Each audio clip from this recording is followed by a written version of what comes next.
La cérémonie d'ouverture des Jeux Olympiques de Paris 2024 a mis tout le monde d'accord ce vendredi 26 juillet. Pour interpréter l'hymne français dans sa plus belle voix, la chanteuse lyrique, Axelle Saint-Cyr, a été choisie. Mais qu'est donc l'interprète du soir de la Marseillaise? La France a été tenue en haleine pendant plusieurs heures ce vendredi 26 juillet 2024.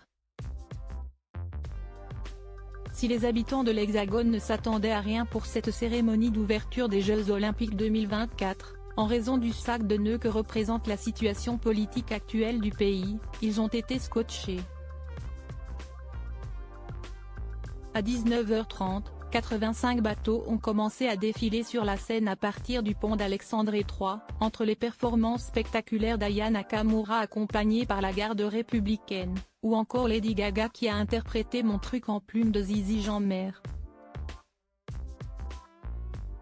Un spectacle qui n'a même pas été gâché par la chute inopinée de l'un des danseurs de la chanteuse américaine.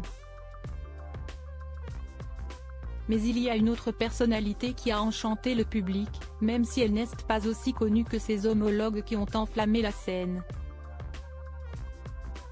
C'est Axelle Saint-Cyr, la chanteuse lyrique qui a chanté la Marseillaise.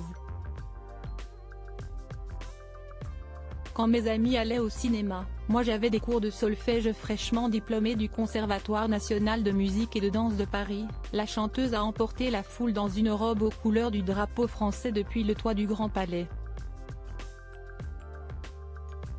Sa voix a suffi pour provoquer la chair de poule à des millions de Français.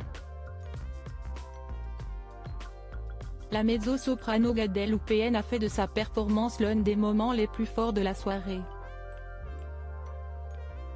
La jeune femme avait déjà fait parler d'elle en février 2023.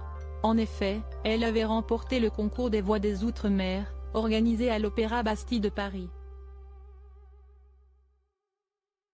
La ministre de la Culture de l'époque, Rima Abdul Malak lui avait remis le trophée en main propre. Du haut de ses 28 ans, la chanteuse a déjà une carrière bien tracée qui n'est pas près de se terminer. Dans un entretien pour l'hebdo Antilles-Guyane, en avril 2023, la presque trentenaire a expliqué qu'elle avait toujours travaillé dur.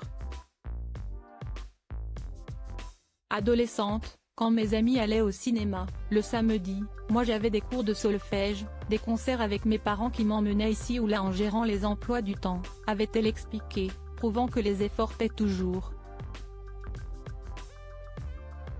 Mais après une performance à la cérémonie des Jeux Olympiques de Paris, à quoi peut-on bien aspirer?